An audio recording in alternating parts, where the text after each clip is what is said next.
Bonjour à tous, nous voici donc dans une nouvelle rencontre intergénérationnelle donc pour la chaire Normandie pour la paix. C'est le deuxième volet de notre rencontre avec Tupão Nunes, qui est donc une autorité traditionnelle spirituelle du peuple Bia Guarani, qui est aussi coordinateur de la commission Guarani Ibirupa. Il est absent, Elphine, pour le moment. Il sera peut-être connecté au cours de cette rencontre. Donc, Madame Delphine Fabry-Lawson est artiste, curatrice. Elle soutient les peuples autochtones donc, du monde entier et en particulier du Brésil. Elle est aussi ingénieure de recherche. Elle mène donc de nombreux combats auprès des peuples autochtones de tous les continents. Et aujourd'hui, donc, elle est venue pour nous parler donc, de la situation des peuples autochtones du Brésil et précisément donc, de la communauté Mbia Guarani de Tupão Nunes. Donc, je te laisse te présenter brièvement, Delphine, et puis tu avais des mots que tu avais chargés de nous faire parvenir Tupão depuis sa localité au Brésil. Bonjour, donc je suis Delphine Fabry-Lawson, comme Delphine m'a très bien présenté. Je suis proche de cette communauté depuis une quinzaine d'années. Et donc, Tupão Nunes, qui est un chaman et un cacique de la ethnie Guarani Mbia du Brésil, et notamment de l'État de Rio. Donc, me charge de s'excuser de son absence pour ce live parce qu'il est en train de, comment dire, gérer, si on peut dire ça comme ça, une situation actuelle d'invasion qui vient de se produire ces derniers jours sur sa terre indigène. Et donc, pour le moment, il n'est pas connecté. Il est possible qu'il sera connecté d'ici peu, quelques minutes, mais c'est déjà un contexte compliqué en terre indigène, mais en plus, dans ces contextes de résistance, c'est d'autant plus un peu, on va dire, assez dangereux. Ouais, il a dû partir en urgence il y a 2 jours, quoi. Oui, de France, on était là pour... il était présent en France pour tout un programme de rencontres, que ce soit des programmes des rencontres culturelles, spirituelles, politiques aussi, et toujours avec un dialogue on va dire, de reforestation des âmes et des cœurs, mais dans un but de défendre les terres indigènes. Et donc, il a pris l'avion il y a 2 jours pour retourner sur sa terre à la demande de son peuple en urgence suite à cette invasion illégale qui vient d'arriver tristement. On va reparler de tout ça tout à l'heure. Oui. Qui n'est pas la dernière et qui ne sera pas la dernière, malheureusement, encore. Oui, malheureusement, je crois qu'on va en parler aussi tout à l'heure. Enfin, il y a eu tout un parcours de spoliation et de lutte pour la préservation du territoire par sa communauté, mais on va revenir dessus. Donc aujourd'hui, effectivement, c'est une édition, une rencontre. On a parlé, la dernière fois, on a eu une rencontre au mois de juin avec Tupão et Delphine, qui traitait de la transmission des savoirs, de l'importance de la préservation de la culture, de l'éducation, de la préservation de la langue, Mbia Guarani. Aujourd'hui, c'est vraiment un volet dédié au territoire, au droit à la terre et au territoire. Tout d'abord, enfin, je vais faire un petit rappel sur le droit international et ce qui se passe actuellement au Brésil d'un point de vue législatif. En droit international, en fait, il y a 2 grands textes qui sont en vigueur au Brésil, et la Déclaration des Nations Unies sur les droits des peuples autochtones, qui a été adoptée en 2007, et la Convention 169 de l'OIT sur les droits des peuples autochtones et tribaux. Et ces 2 conventions reconnaissent le droit des peuples autochtones à la propriété aux terres, territoires et ressources naturelles qu'ils ont traditionnellement possédées ou qu'ils occupent d'une manière traditionnelle avec laquelle ils maintiennent des liens. La Convention et la Déclaration reconnaissent aussi un droit fondamental et qui est en jeu actuellement au Brésil et dans tous les territoires autochtones menacés par des méga-projets ou exploitation minière, projets d'infrastructure, projets hôteliers comme en l'espèce. Il s'agit donc d'une émanation du droit à l'autodétermination des peuples autochtones, qui est actuellement en jeu aussi auprès de la communauté de Tupão, et du droit donc à la consultation et au consentement libre, préalable et éclairé.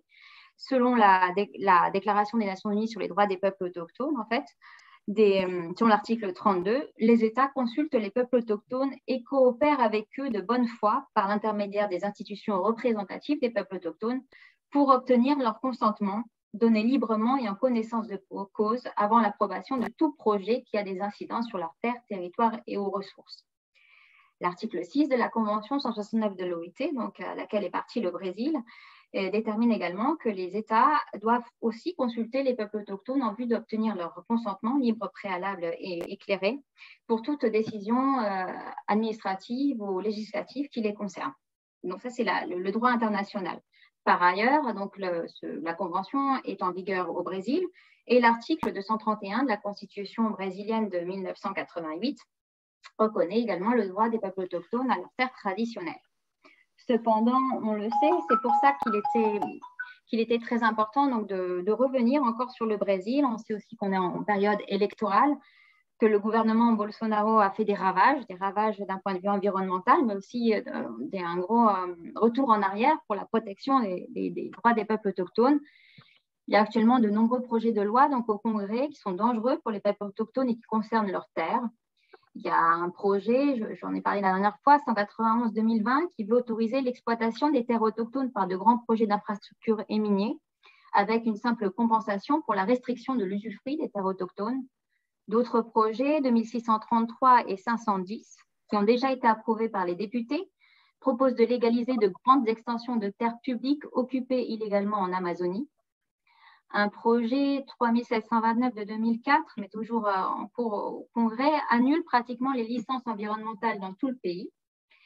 Il y a un pacte qui s'appelle le pacte Poison, 6299-2002, qui facilite l'approbation et l'usage de pesticides. Le projet 5544 de 2020, qui permet la chasse sportive de tout animal sauvage au nom de la conservation des espèces en danger d'extinction, donc sans mécanisme de contrôle. Et par ailleurs, on a vu au cours de l'ATL, donc l'Acampamento Tierra Libre, il y avait donc ce fameux décret, le projet de loi 490 de 2007, selon lequel, en fait, aucune demande de démarcation ne sera acceptée pour des terres qui n'étaient pas considérées comme occupées ou appartenant au peuple autochtone avant l'adoption de la Constitution de 1988, ce qui pose encore en espèce problème. Donc ça, c'est le gros problème. On voit donc la dimension de la Constitution qui reconnaît les droits au territoire des peuples autochtones et on voit tous ces projets donc, qui continuent d'être soutenus sous la présidence de Bolsonaro. On ne reparlera pas aujourd'hui encore de la déforestation. On sait que les 56% plus élevés entre août 2018 et juillet 2021 qu'à la même période entre 2015 et 2018. Et les terres autochtones ont connu une augmentation de 153% de déforestation. On sait aussi, enfin toutes les violences qui touchent les défenseurs des droits des peuples autochtones et les défenseurs autochtones eux-mêmes, surtout en cette période électorale. Le 10 juillet dernier, il y a eu un assassinat d'un militant de gauche, donc en pleine période électorale. Et enfin, et je vais laisser la parole à Delphine, un dossier donc, va être prochainement publié par l'association indigéniste INA et l'Institut des études socio-économiques. Et il montre comment Bolsonaro a transformé donc, la FUNAI, l'organisme qui était chargé de protéger, de mettre en œuvre la protection des droits des peuples autochtones, en une institution qui sert exclusivement les intérêts économiques. Donc, on va revenir d'abord, vous en parliez Delphine, on peut se tutoyer. Je vais en parler Delphine. C'était donc les activités Toupan, donc a mené de nombreuses activités en Europe. Je vais partager mon écran parce que j'ai une petite vidéo sur les activités qu'il a menées. Alors, l'écran est partagé. Je vais lancer le diaporama. Pardon. Voilà, ce sont différentes activités que tu vas pouvoir commenter. Tu peux commenter sur les images. Alors là, par exemple, c'était l'année dernière. Il a été donc invité par le président de la compagnie des guides de Chamonix pour les 200 ans de la compagnie des guides, qui est aussi une communauté qui, à travers leur mission et leur amour pour la nature, défendent leurs terres, leurs glaciers, qui sont dans une disparition chaque année d'une manière visible et donc vous imaginez les conséquences sur le reste aussi de la Terre. Et donc, c'était, on va dire, une invitation.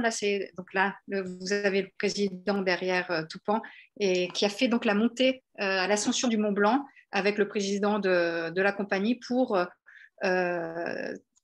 présenter le drapeau de sa communauté et au nom des peuples indigènes du Brésil et de tous les indigènes du monde. Donc, c'était un discours à la fois, c'était pour lui un challenge parce qu'en 4 jours, il a dû rencontrer le froid, la neige, l'altitude.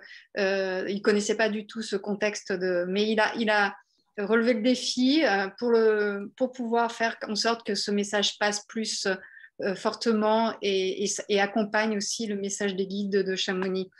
Il a donc rencontré le maire à qui ils se sont fait des promesses entre caciques.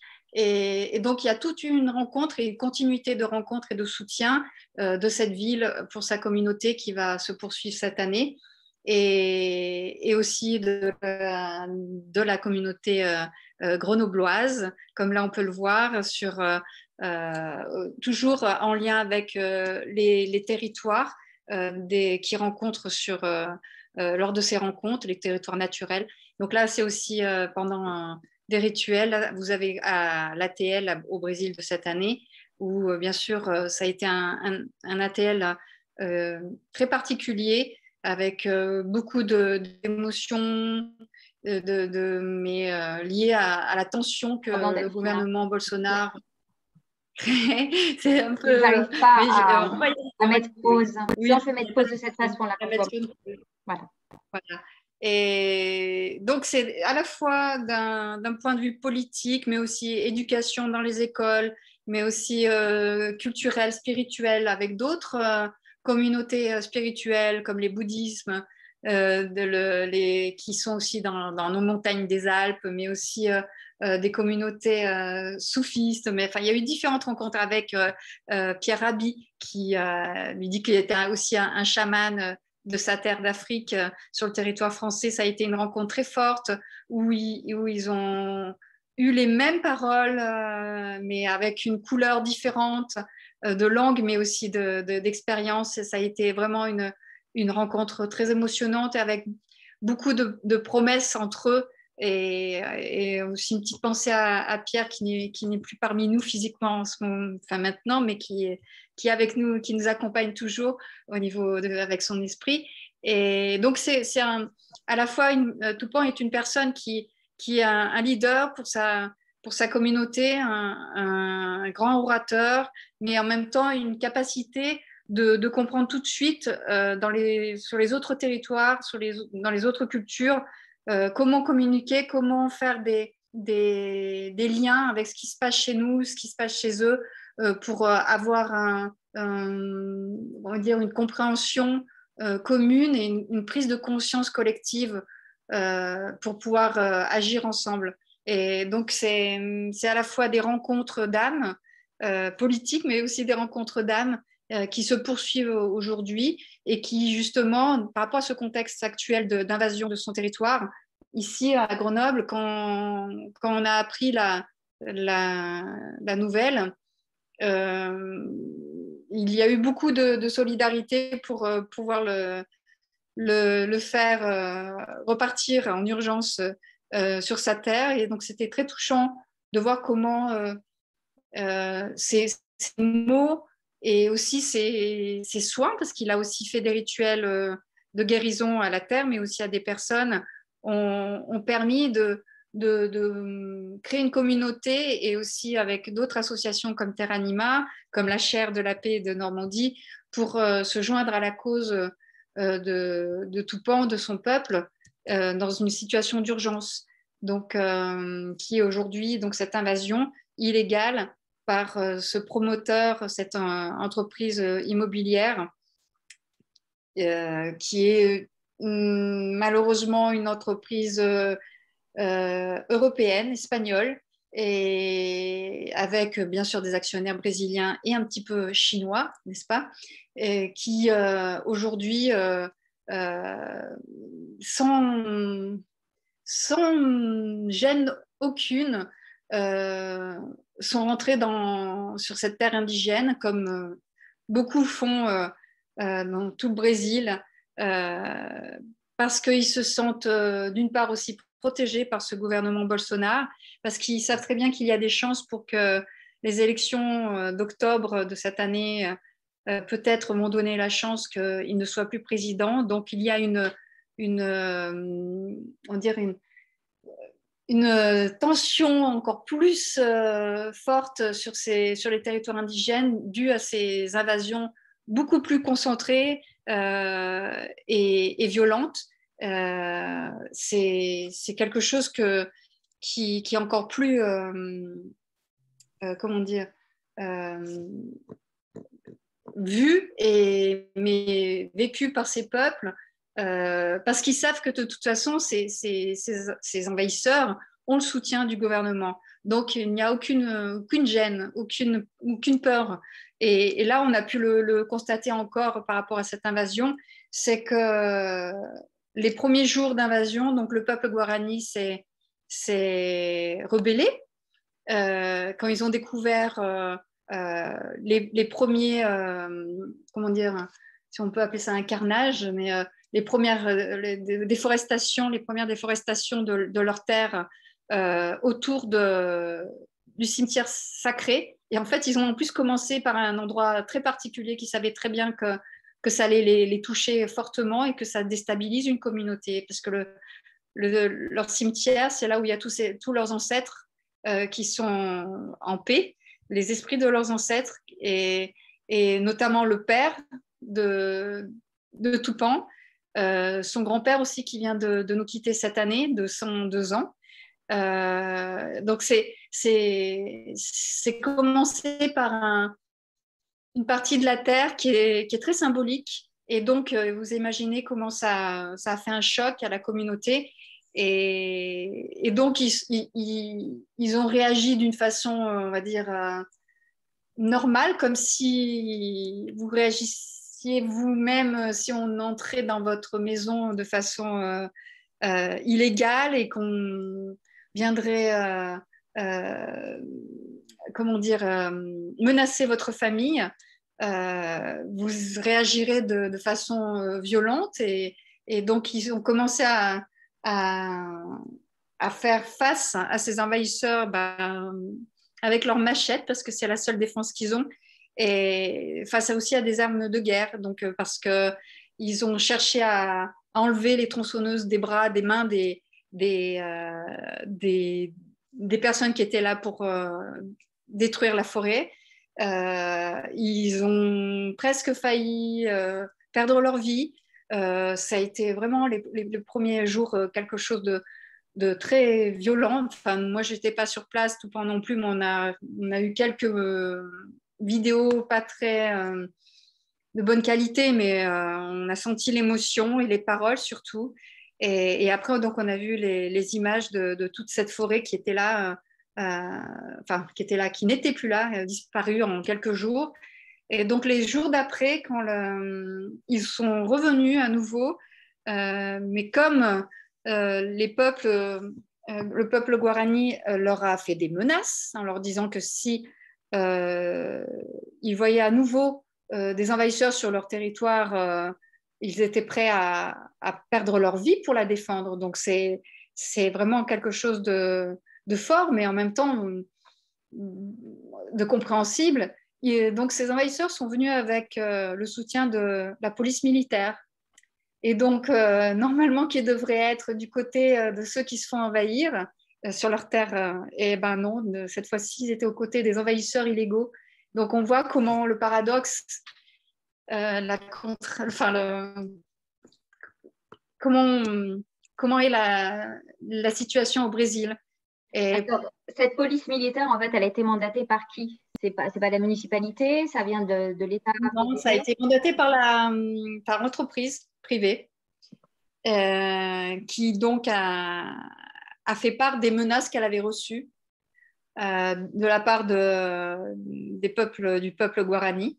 Et donc, alors de quelle manière la police militaire a accepté? Parce que vu que c'est une invasion illégale. Je ne peux pas me permettre de donner mon opinion, mais normalement, la police militaire aurait dû être du côté des peuples guaranis. Et donc voilà, on est face à une situation dure émotionnellement pour eux. Et de voir leur terre, c'est tout pour eux, la nature, pour le peuple guarani, ça fait partie de leur vie, de leur culture. Tout est un. C'est-à-dire que Nanderu, leur dieu, c'est les esprits, c'est les éléments de la nature. Donc quand on coupe un arbre, c'est l'esprit ça fait partie d'une partie d'eux qui disparaît.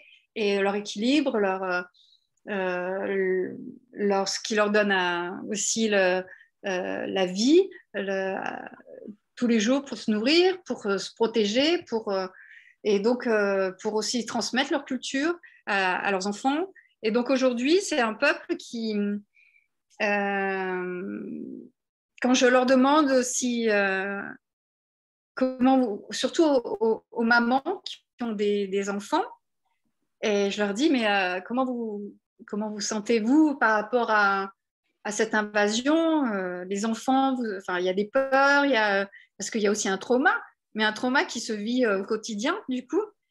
Et elles me répondent que, et les pères, les premiers, ils sont prêts à donner leur vie pour sauver leur terre, parce que c'est tout pour eux. Donc, et quand je dis, mais les enfants, comment on peut faire pour les protéger? On leur dit, mais ça fait partie de leur vie. C'est comme on disait la dernière fois avec Toupan pendant le premier live qu'on a fait avec vous.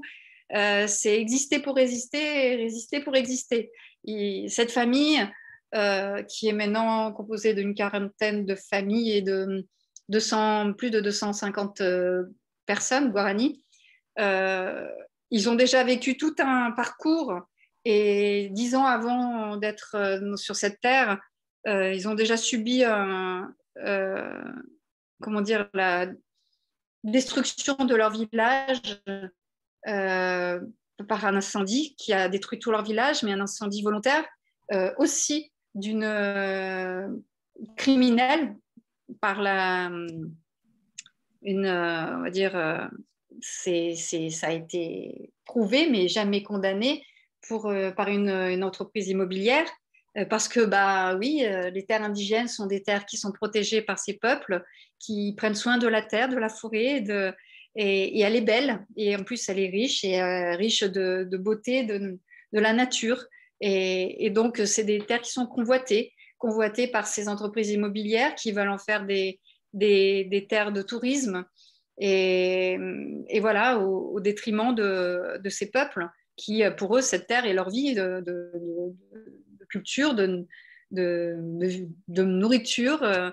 Et donc voilà, donc c'est une communauté qui a déjà vécu toute une histoire à travers le père et la mère de Toupan, qui ont guidé et défendu une partie de cette communauté depuis le sud du Brésil, et à Santa Catarina, après aussi à Paraty. Donc, à chaque fois, il y a une partie de la communauté qui reste quand ce n'est pas des villages qui ont été détruits, et comme à Paraty. Mais là, on se retrouve face à une situation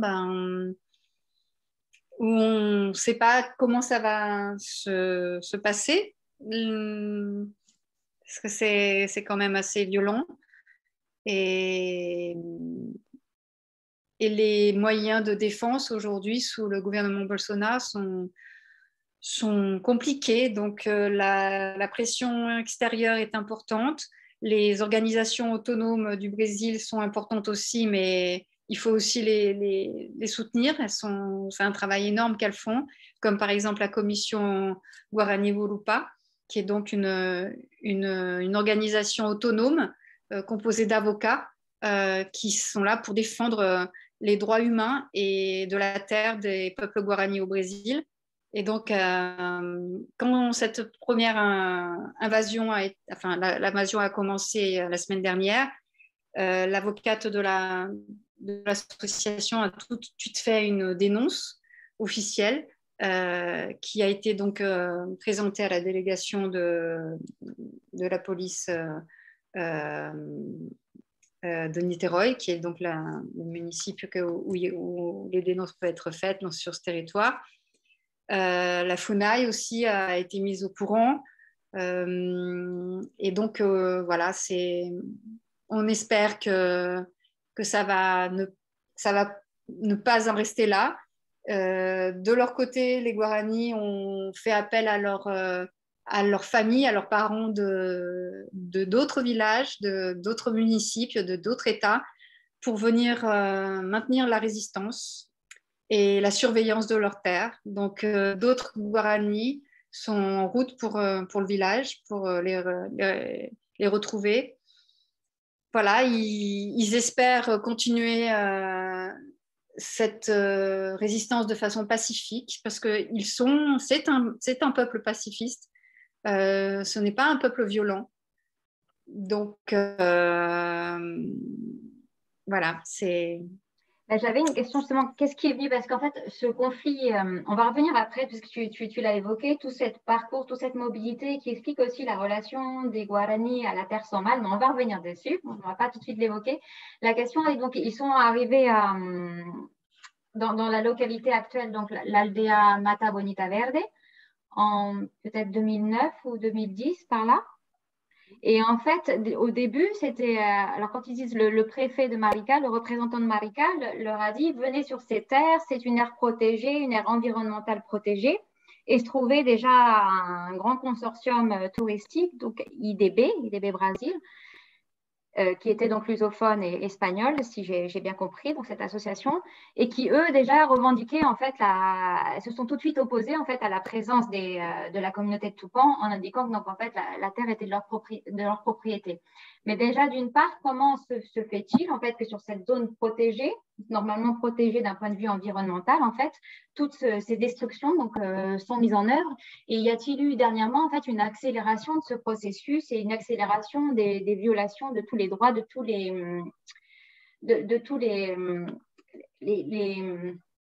freins, en fait, toutes les mesures de protection de l'environnement et des droits des peuples autochtones, y a-t-il eu justement dernièrement une accélération de la levée de tous ces freins?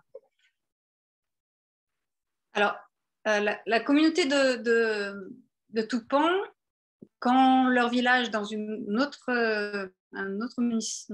municipalité ont subi donc cet incendie criminel de leur village, ils se sont retrouvés un petit peu, vous imaginez, démunis, sans terre.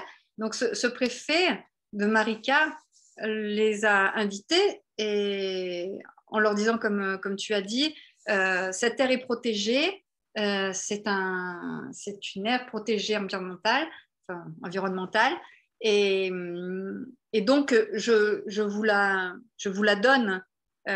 Donc, vous imaginez bien que les Guaranis ne sont pas allés chercher de façon officielle et juridique si c'était vrai ou pas vrai. C'est un préfet, c'est donc un homme qui représente politiquement la loi. Il est censé savoir ce qui se passe sur son territoire et comment. Donc, je ne sais pas personnellement à cette époque si déjà c'était... Alors, je ne vais pas me permettre de dire si c'était déjà vendu, qui a vendu, comment ça se passe. Bon, après, mes propos, il ne faut pas que ce soit mal. Je ne disais pas que l'hôtel était propriétaire, qu'il y a toujours en fait ce jeu de revendication de la propriété et en général, il prime sur la voie autochtone malheureusement. Mais là, c'est un préfet et on se retrouve toujours, voilà. Ce que j'allais dire que normalement, comme les indigènes disent, et que on l'a encore entendu à l'ATL, donc à Brasilia cette année et tous les jours, le Brésil est une terre indigène. Donc avant que toute cette colonisation vienne au Brésil, c'était une terre indigène. Donc au fur et à mesure, ils ont perdu leur propriété ancestrale, qui n'est pas donc un contrat, un cadastre, qui n'est pas... Non, c'est des terres ancestrales qui, en plus pour des peuples nomades comme les Guaranis, c'est des terres qui changent en fonction des moments de l'année par rapport à leur culture, parce qu'ils vivent de l'agriculture, ils vivent de leur production agricole. Et donc, en fonction du moment de l'année, vont dans différentes terres. Et jusqu'à un moment où on leur a dit non, si vous partez, ben, c'est fini, parce qu'il faut démarquer officiellement, juridiquement. Et donc, ça, déjà, le temps que ça. Donc, voilà. Donc, ils se sont retrouvés sans rien. Cette offre du préfet qui leur offre sur sa propre terre, le cacique de la ville leur offre cette terre, une terre protégée au niveau environnemental. Et en plus, cette terre est anciennement une terre indigène. Donc, il y avait déjà des indigènes sur cette terre avant. Et donc, c'était une manière pour eux de reprendre une rétomade, de faire renaître cette terre indigène. Donc, pour eux, il n'y a même pas eu de doute, et c'était au contraire quelque chose de très sacré. Et donc, une renaissance de cette terre indigène qu'ils ont acceptée. Et donc, au début, il n'y avait rien. Enfin, ils se sont... ils ont du tout au niveau de l'eau potable, au niveau même de leur maison à prière, de la Casa de Reyes. Ils ont du tout, petit à petit, au fur et à mesure des années, parce que ça n'a pas été tout de suite une terre habitable, c'est un littoral, donc il y a l'air marin, c'est du sable. Il faut quand même arriver à la travailler, cette terre. Et donc, c'était aussi une invitation aussi pour que la préfecture les aide au niveau de l'éducation, de l'école, sur cette terre, parce que c'est un droit aussi que les indigènes ont sur cette terre. Les droits à l'éducation, le droit à la santé, donc des droits humains, de les faire valoir sur cette terre. Donc, c'était un accompagnement, c'était vraiment une bénédiction, comme ils disent. Et donc, au fur et à mesure des années, apparaît après cette entreprise DB Brasil, au début, qui s'appelait de cette manière, et qui donc revendique sa propriété. Et donc, c'est un peu comme, enfin, c'est une propriété en plus qui a un certain poids, quoi, parce que c'est une énorme entreprise. Et pour y faire en plus un là, du coup, parce que c'est tout un projet touristique là qu'on montre sur l'écran. Donc, c'est 10 kilomètres de littoral. C'est 12 kilomètres, mais c'est énorme. Où c'est pratiquement, c'est que des restings, donc comment on appelle ça, des restings, des dunes, des terres, de la forêt, des dunes blanches, enfin des eaux magnifiques, translucides. C'est sûr que pour faire un resort de luxe touristique, c'est merveilleux. Mais voilà, c'est protégé. Si c'est encore dans cet état, c'est parce que ça a toujours été protégé. Et donc, voilà, on se retrouve devant ce conflit où eux, cette entreprise, au bout de quelques années, apparaît en présentant un acte de propriété face à un peuple indigène qui est un peu démuni. Pendant tout ce temps-là, la FUNAI a aussi travaillé avec la préfecture pour commencer une démarcation de cette terre officiellement pour en faire une terre démarquée. Donc ça, c'est déjà, enfin, depuis un certain temps, la FUNAI a déjà fait tout ce travail de démarquage. Donc normalement, cette terre ne devrait pas être envahie, ne devrait pas être achetée par qui que ce soit. Et donc voilà, c'est le paradoxe où on se retrouve face à normalement une loi, si elle devrait être appliquée, cette entreprise devrait être punie. Mais voilà, aujourd'hui, actuellement, il y a une commission juridique de l'État de Rio qui vient qui est présentement avec des juges pour évaluer dans la terre indigène les dégâts qui ont été faits, tous les hectares qui ont été coupés. Donc, ils y sont aujourd'hui, c'est ce que tu expliquais, Delphine. Ils sont arrivés, ils ont annoncé ce matin, donc ils allaient se rendre dans la communauté pour faire l'observation et constater les dégâts. Et donc, c'est pour ça que Toupan est actuellement avec eux, comme tu nous l'expliquais. Oui, c'est pour ça qu'il ne peut pas être présent en ce moment même. Et donc voilà, c'est accepter de faire aussi ce que la loi demande de faire pour se protéger, pour se défendre. Et en même temps, ben, comme on sait que on va dire, à deux vitesses, si on peut dire ça, le peuple guarani met aussi sa propre sécurité, sa propre résistance en faisant une garde avec ses propres guerriers de chaque point du territoire, à essayer en premier de réquisitionner les outils que ces travailleurs de cette entreprise vont utiliser. Mais après, si ils sont face à des armes de guerre, donc je sais, voilà, donc c'est toujours l'inconnu. Comme ça se passe à chaque fois dans chaque invasion par ce genre d'entreprise. C'est les Guaranis de Jaraguá dans l'état de São Paulo ont vécu la même chose. Les Guarani Kaiwa, Mato Grosso, pareillement. Il y a tellement on va dire, c'est une manière classique de ces entreprises, de ces monopoles de multinationales de prendre part de ces terres indigènes.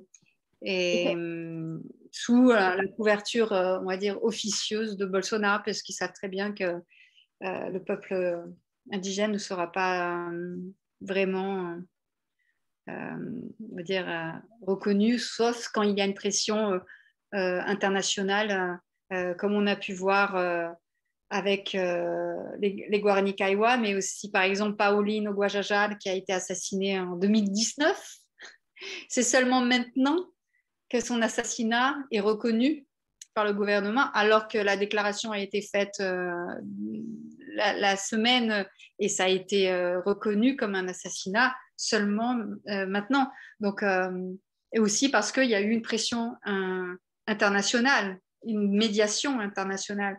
Mais combien il y a eu d'assassinats entre-temps, à la fois de membres de communautés indigènes, mais aussi d'indigénistes qui sont justement ces Juruas, ces blancs qui ont le cœur indigène et qui défendent les droits de la terre et les droits humains des peuples indigènes et qui sont régulièrement assassinés en essayant, le gouvernement essaie de faire porter la responsabilité au peuple indigène, mais qu'on voit très bien que là, les deux derniers journalistes et anglais et l'indigéniste brésilien, qui a été justement encore médiatisé sur notre territoire à nous, en Europe.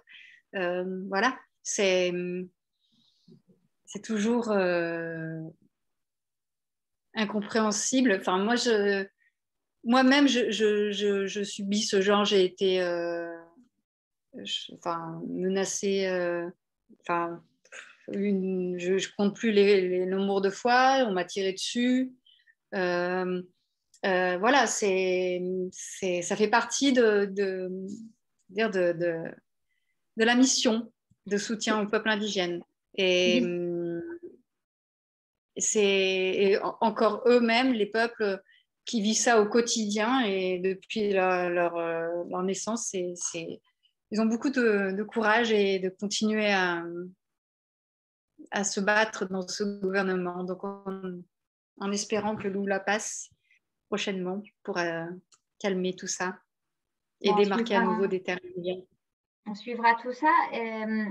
Tu as indiqué tout à l'heure que la police militaire avait été envoyée. Donc, quelles ont été les actions et qu'est-ce qui a pu éviter apparemment un conflit majeur avec les membres de la communauté?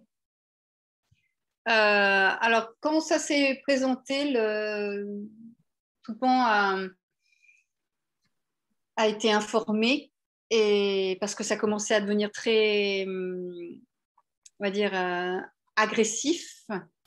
Parce que certains de ses frères ont commencé à se défendre et donc tout le monde a été alerté et a réussi à calmer en disant, c'est vrai qu'il fallait, au niveau physique, il fallait faire le moins de...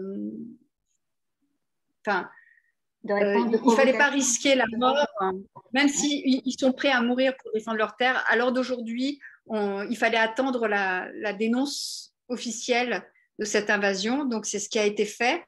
Depuis lundi, elle a été déjà faite samedi par les avocats de la commission Guarani-Rurupa. Elle a été reconnue, validée lundi. Et donc là, ça s'est calmé, on va dire, au niveau des actions physiques. Et donc, ça peut déraper à tout moment, parce que pour l'instant, justement, il y a aussi cette commission de juges qui est venue. Donc, on ne sait pas ce que ça va devenir, mais ça a commencé. Donc, ils ne sont pas prêts à... Je doute fort qu'ils soient prêts cette entreprise à s'arrêter à ce niveau-là. Donc là, justement, on essaye d'alerter un maximum au niveau médiatique, que ça soit de façon légale, juridique, mais aussi au niveau artistique. On essaye de faire en sorte que les artistes nationaux et internationaux qui sont de notre côté diffusent cette information, qu'ils envoient aussi les journalistes qui connaissent pour médiatiser cette invasion. Ça peut paraître des actions légères, mais c'est très important parce que plus il y a de monde qui viennent aux côtés des peuples, plus ça pourra rester pacifique et ça aide à faire que la loi peut-être aille plus vite au niveau des droits pour défendre les peuples guaranis de ce territoire.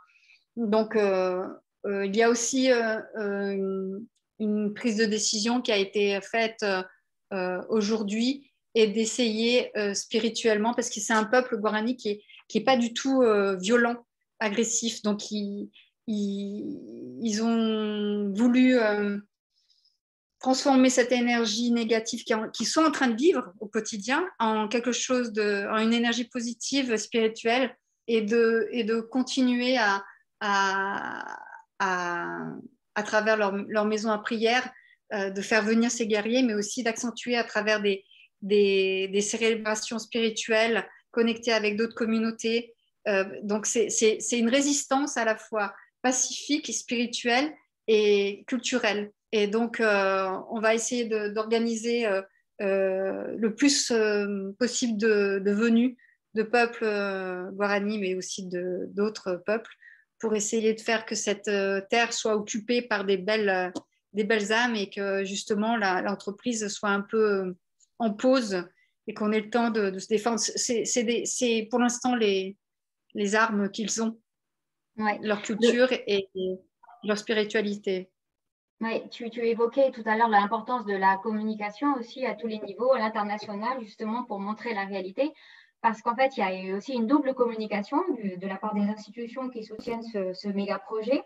J'avais lu en faisant quelques recherches qu'en 2014, par exemple, donc le préfet qui avait invité la communauté de Toupan à venir s'installer avec toutes les garanties, en fait, il présentait le projet touristique de Marica comme un projet qui préserve 81% de la végétation et notamment les aldéas guarani. Il s'agissait de transformer Marica dans la 6e destination touristique du pays. C'est ça aussi donc l'enjeu. Donc c'est David contre Goliath. Et l'entreprise, surtout en fait le nom du projet, et là tu vas nous expliquer, là, je vais vous montrer en fait une capture d'écran donc de la communication de l'entreprise, donc de Marais, de ce grand consortium touristique donc, qui prévoit donc ce grand projet donc, de 12 km avec 8,5 km de plage. Voilà comment ils se présentent, ils présentent leur mission. Et donc, ils se réfèrent à une légende Mbia Guarani pour valider en fait leur projet. Alors, je vais le lire, le traduire en français, puis après, je te laisserai commenter, Delphine. Alors, ils expliquent notre mission, donc la mission du complexe hôtelier. La légende raconte que les Indiens Guarani croyaient qu'à l'est, là où naît le soleil, au-dessus de l'océan, on trouverait la terre sans mal, où les ressources naturelles ne s'épuisent jamais et où ils trouveraient la santé pleine et entière du corps et de l'esprit. Notre mission, à Mareil, complexe donc touristique, tel qu'ils le présentent dans leur communication, et de convertir donc cette légende, pourquoi pas, en réalité, et que Mareil soit un développement de référence mondiale pour sa prise de conscience environnementale, son innovation, sa durabilité économique, culturelle et sociale, comme il le montrait tout à l'heure, le paradis sur Terre. Donc, qu'est-ce que ça t'évoque quand tu lis cette façade et quelles ont été justement, parce que vous avez rencontré des représentants de ce complexe, quelles ont été leurs relations et quelles ont été donc en fait les rencontres qui ont pu se faire avec cette institution qui aujourd'hui, comme tu l'as indiqué, envoie la police militaire. Alors, vous imaginez bien que ce genre d'entreprise ont des moyens de communication énormes par rapport aux nôtres, c'est même pas comparable, et qui sont donc très bien conseillés. Et je trouve que, moi, quand j'ai lu, déjà, les peuples Guarani étaient très furieux quand ils ont vu la réappropriation de leur culture par cette entreprise, à travers à l'utilisation du nom de leur culture, de leur tradition, de leur histoire. Et je trouve que c'est d'un manque de respect et ça montre justement à quel niveau pour eux, ce peuple indigène sur cette terre n'est rien. Parce est-ce qu'on leur a demandé leur avis? Non. Est-ce que pour l'appellation de... Est-ce qu'on les a, on va dire, intégrés dans le concept de ce paradis sur terre qui est soi-disant à l'image de leur légende?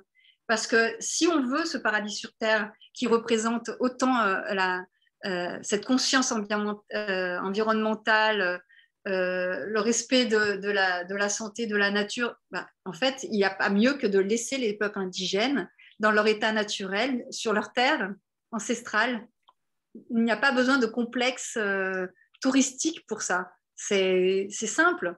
Donc, c'est vraiment une manipulation de communication qui est très forte et qui est faite qui n'est pas faite pour les peuples indigènes, c'est fait pour justement ces personnes qui vont acheter, qui vont participer, qui vont vivre dans ce complexe et donc et le pire, c'est la vidéo qui va avec ce petit texte. C'est une vidéo promotionnelle, mais quand on voit le projet, mais c'est merveilleux. C'est merveilleux. Et surtout que les peuples, le village indigène est présenté comme étant en harmonie avec ce projet, qu'on va les mettre en valeur, qu'on va en faire on va leur donner en fait, c'est du rêve qu'ils leur ont vendu. Ils leur ont dit, si vous acceptez que vous soyez là dans notre projet, donc en gros, on se sert de votre culture, de votre image, et on vous donne un petit peu d'eau potable, on vous fait travailler dans notre complexe, parce que c'était ça la proposition qu'ils leur ont fait aussi. On vous fait travailler dans notre complexe, mais comment? Vous imaginez bien les jobs qu'on va leur proposer. À notre service pour vous donner un pouvoir d'achat, et on va vous aider à faire une petite école, un petit puits, et voilà. Donc, au bout d'un moment, bien sûr que quand il n'y a pas de connaissance déjà de combien coûte ce projet, 14 billions, c'est un budget énorme. Quand on n'a pas conscience des droits qu'on a en tant qu'être humain, peuple indigène vivant sur cette terre, face à des institutions pareilles, ils n'ont pas été conseillés. Alors bien sûr, le préfet, à un moment, a vu peut-être aussi son intérêt.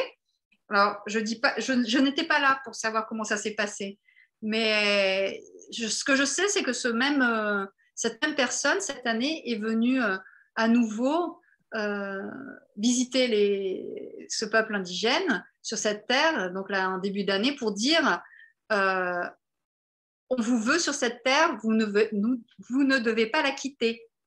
Pourquoi? Parce que cette entreprise est venue les voir en leur disant, on vous donne 2000 réals par famille. Alors 2000 réals, on va dire c'est moins de 400 et quelques.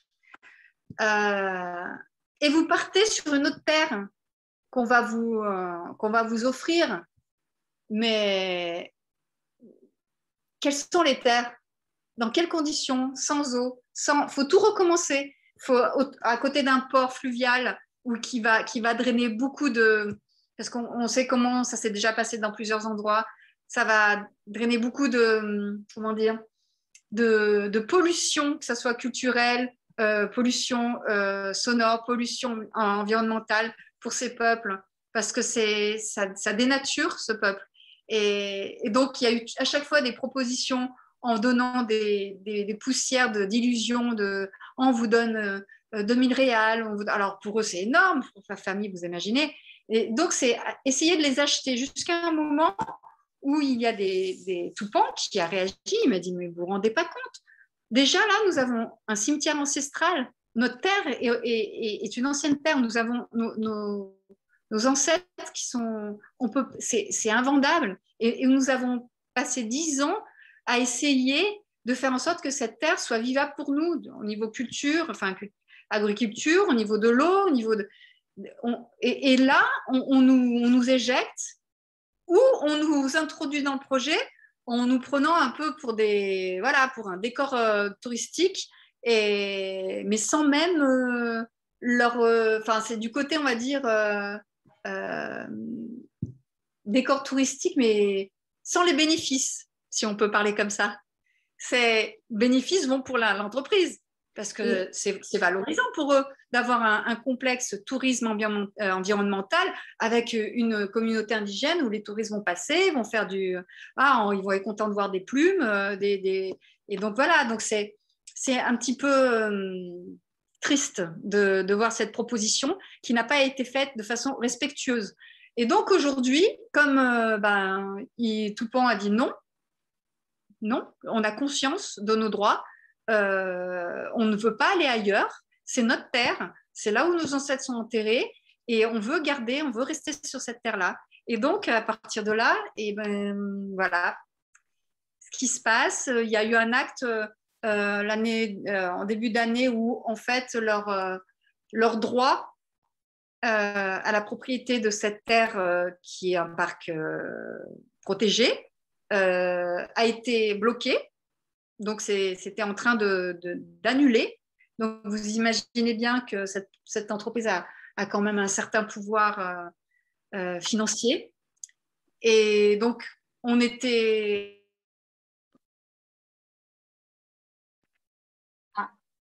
Il y a un petit problème de connexion. Je pense que ça vient de chez Delphine. Ça devrait revenir.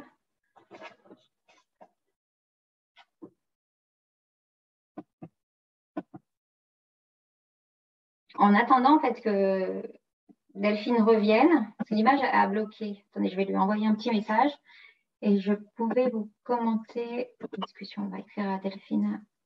Elle va peut-être pas regarder son... Je lui ai envoyé un message. Je voulais lui commenter le fait que... Attendez, j'envoie un message à Delphine. Sinon, je vais...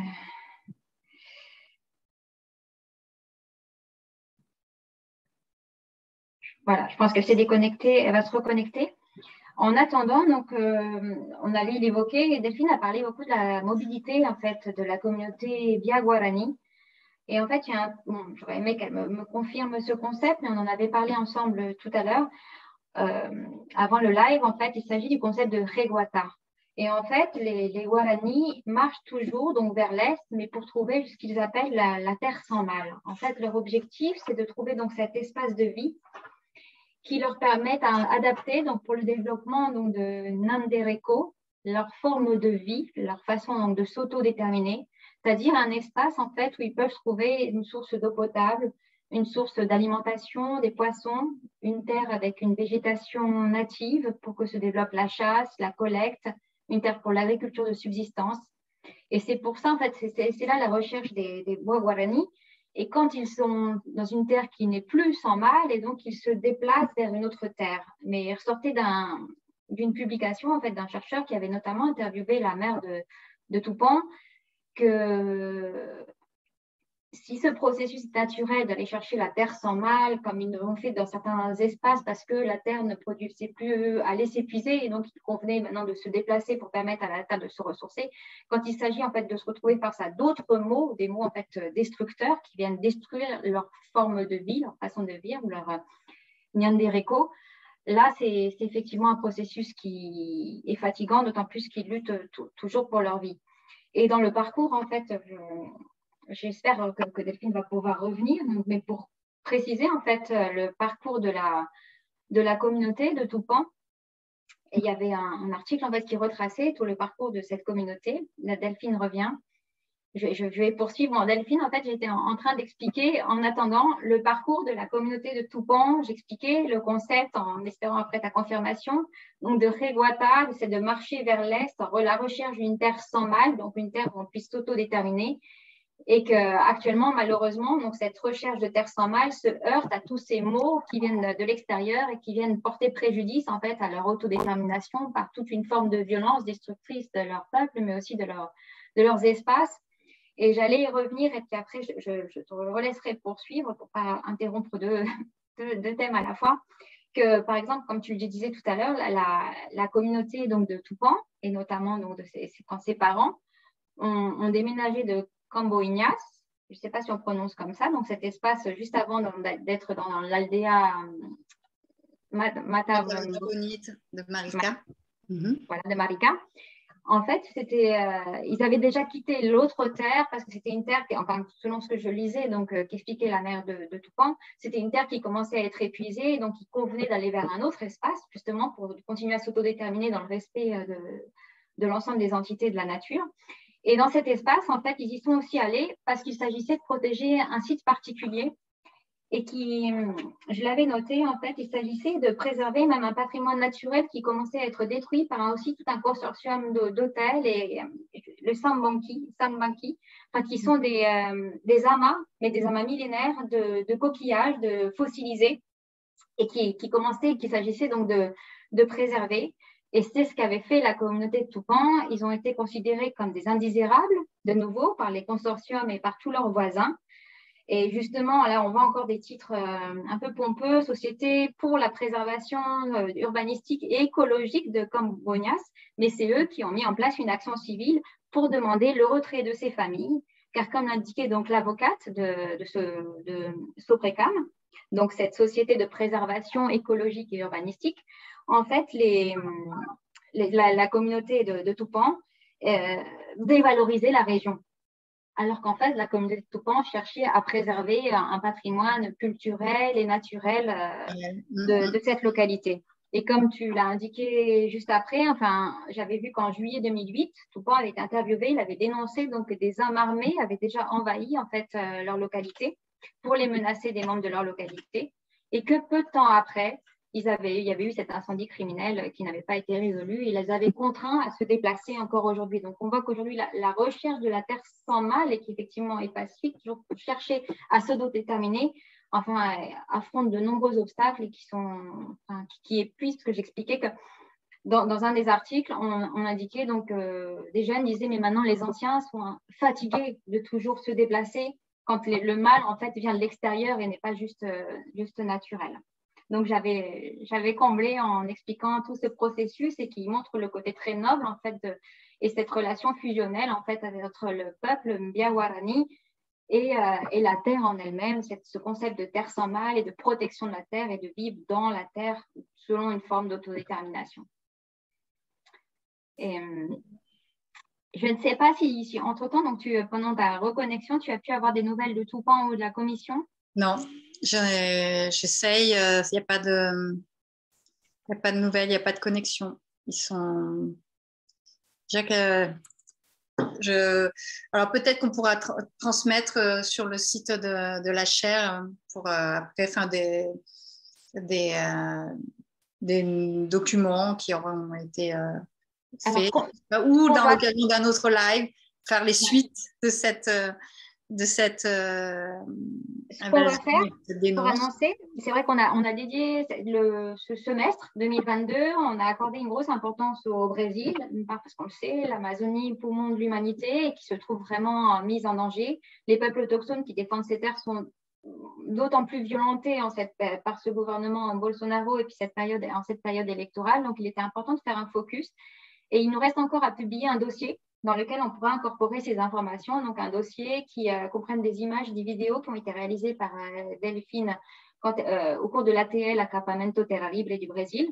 Et on va mettre aussi toute une contextualisation sur ce qui se passe actuellement au Brésil et puis avec le focus donc, sur la communauté de Tupãs. Donc, on a des informations complémentaires. Donc, ce sera un dossier qui devrait être élaboré au cours de cet été et donc publié au début de l'année, à la rentrée de septembre 2022, donc avant les élections au Brésil. Il y a un message, je vais regarder. C'est quoi l'ATL? Alors, l'ATL, je vais laisser Delphine répondre à cette question. Alors, Céline, l'ATL, c'est Acampamento Libre, c'est un rassemblement qui, depuis 18 ans, de peuples indigènes organisé par APIB, qui est une organisation gérée, organisée par des indigènes eux-mêmes pour la défense en fait, de leurs terres. Il y a donc 18 ans. 18 ans, c'était déjà les premières, on va dire, problèmes de démarcation. Et donc, ils avaient, avec quelques peuples, organisé cette marche face au gouvernement à Brasilia. Et donc, malheureusement, 18 ans sont passés et c'est toujours d'actualité. Et donc, cette année, il y a eu plus de 8000 peuples présents à Brasilia devant le gouvernement dans une sorte de campement, on va dire, très, très sommaire, dans des conditions très dures, donc pendant une semaine, pour en fait faire différentes manifestations face à des ministères, que ce soit la santé, l'environnement et le gouvernement aussi, par rapport à des lois qui étaient aussi en train de passer, d'être votées au Sénat.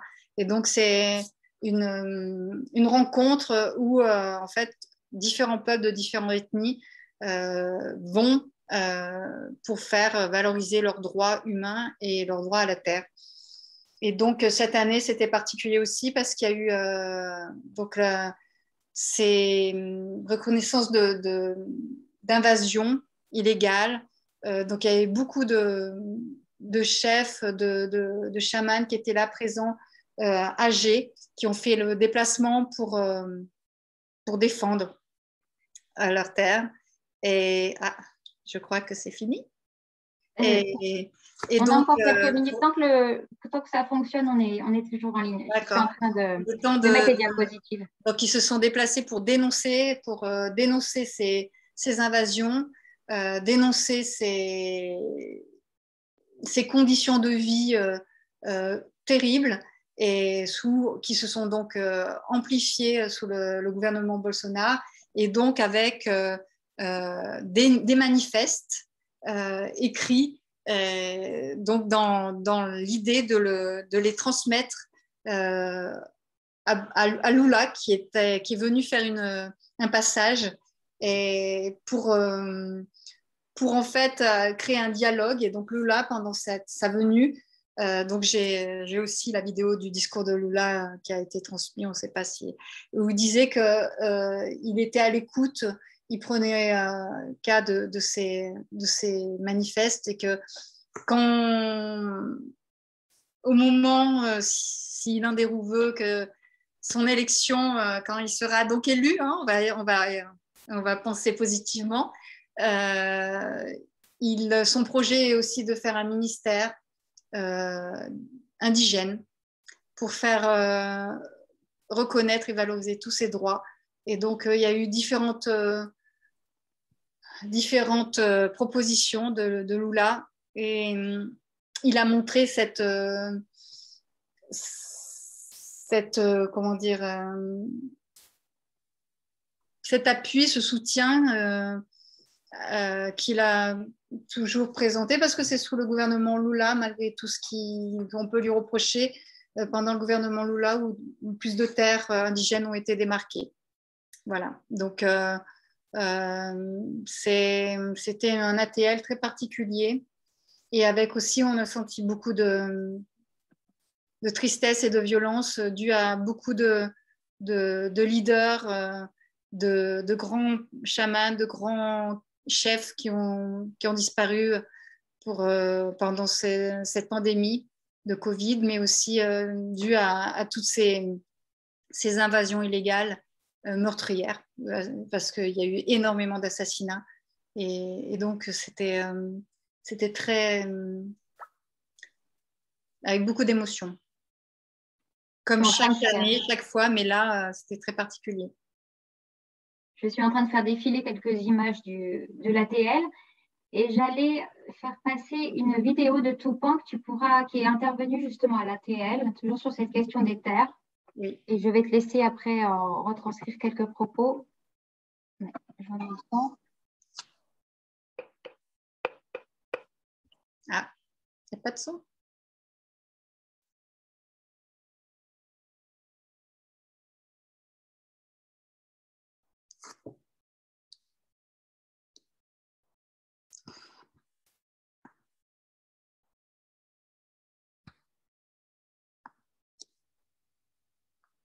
Il n'y a pas de son. T'as pas le son? Non, on n'entend pas le son de la vidéo. Allez. Alors, j'ai ma limitation là avec le... Je vais essayer une autre... je l'avais mis sur une autre... On va la mettre dans le cadre de la... Donc, en fait, dans cette vidéo, Toupin en fait, lance un appel à tous les peuples et aussi les peuples non indigènes qu'il est temps de mettre fin au gouvernement Bolsonaro et que c'est pour le bien de l'humanité et de la Terre. Voilà, pour résumer un peu son propos. Très bien. Et est-ce que vous m'entendez? Tu m'entends, Delphine? Oui.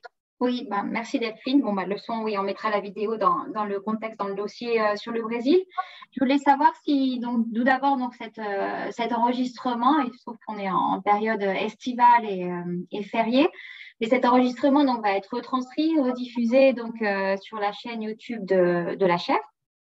Et je ne sais pas si les personnes qui sont auprès de nous auraient des questions à poser à Delphine. Donc, comme vous n'êtes pas nombreux, si vous savez manipuler le chat, vous pouvez nous répondre par le chat ou intervenir.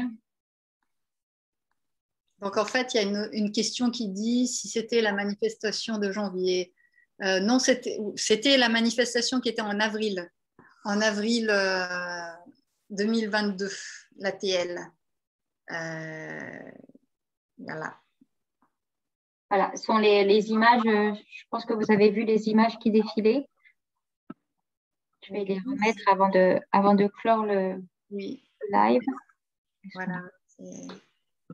Après, il y en a d'autres sur l'Instagram. On mettra le lien. Ouais, je crois que le lien est indiqué sur le visuel, la communication de l'événement. Mais... Il y a donc des liens sur l'Instagram de l'Institut Nandereco et ma page aussi, mon Instagram personnel. Et là, on va faire un site de l'Institut Nandereco où je vais aussi présenter toutes les vidéos des actions, mais aussi de cette invasion. Enfin, ça va être comme un lieu de mémoire vivante de l'histoire de cette communauté guarani. Justement, donc Céline me demande aussi s'il y a un crowdfunding qui est en cours de préparation pour aider le peuple guarani qui vit ces événements difficiles. Alors oui, il y a deux collectes qui sont en cours. Une organisée par Terre Anima, qui est une organisation qui aide les peuples indigènes dans leur projet de défense de leurs droits et de leurs humains et de leurs terres. Et donc ça, c'est un premier crowdfunding qui va être mis en place. et aussi un autre par justement la communauté des indigènes de Grenoble, qui est donc ces amis de peuple guarani qu'ils ont rencontrés à travers Tupã. Et donc, on va mettre en place à travers Anahata une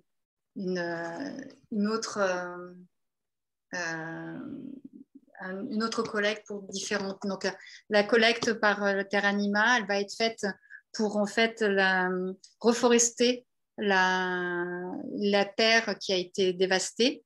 Et donc, avec des arbres fruitiers, pour essayer justement dans l'idée de changer cette énergie négative en une énergie de lumière. Et donc, plein d'arbres fruitiers autour de cimetières où ça a été dévasté. Et aussi pour alimenter tous les peuples indigènes qui sont en train de venir pour aider dans la résistance et dans le Pacifique, je suis toujours face à cette invasion pendant, on va voir combien de temps, donc c'est à partir de maintenant. Donc c'est aussi pour aider au niveau alimentaire. Il va avoir à peu près 200 et quelques. On est déjà au courant pour 5 bus de peuples qui vont venir, de peuples indigènes, pour aider à l'occupation de la terre, pour sa protection. Et donc, après, des autres collectes vont être faites aussi pour la maison culturelle qui va être reconstruite sur cette terre où il y a eu aussi, qui a été dévastée, qui est déforestée, et donc essayer de transformer cette terre et de la guérir en créant, amplifiant la culture guarani. Donc voilà, pour l'instant, et aussi pour médiatiser tout ça, pour créer une protection. Il y a beaucoup de choses à faire en fait. Donc ça c'est les 2 collectes principales qui vont être en cours d'ici peu, là, dans les demain ou après-demain, qui vont être mises en place en urgence. Alors, j'allais essayer de répondre d'indiquer, de toute façon, je ne sais pas si Céline, vous avez accès donc, au site, donc comment vous avez eu accès donc, à cette information. Sur la page Facebook de la chaire Normandie pour la paix, vous avez le visuel donc, qui annonce la communication, et vous avez donc les Instagram de… Delphine, tu peux peut-être donner tes Instagram oralement? Alors, c'est Delphine Fabril-Lawson, donc tout attaché, et sans tirer, sans rien. Et donc, c'est mon Instagram personnel, et l'Instagram de l'Institut Nandereko, qui est donc l'organisation qui représente le peuple guarani du village Materage Bonite. Et donc, Instituto, tiré d'en bas, là, comment on dit, Du 8. Du 8, et Nandereko, qui est donc, je vais le marquer dans le, ça va être plus simple, Nandereko, qui est la manière d'être ça veut dire en guarani, et donc c'est aussi une manière d'envoyer de l'énergie positive à travers la prononciation de ce mot dans le cadre de nos communications. Donc, je vais les marquer s'il faut. Je pense que ça va apparaître dans les questions. Maintenant, parce que quand on va couper le live, en fait, ça va disparaître. Donc, je le mets à l'instant. Et je te laisse te donner celui aussi d'Anahata, pendant que j'écris les… Oui. Et Anahata, donc c'est Anahata, N-A-H-A-T-A, tiré du 8, Artlab, A-R-T-L-A-B. Voilà. Voilà, ça a été dit oralement et je suis en train de le noter, mais vous le retrouvez aussi sur donc, la communication de la chaire.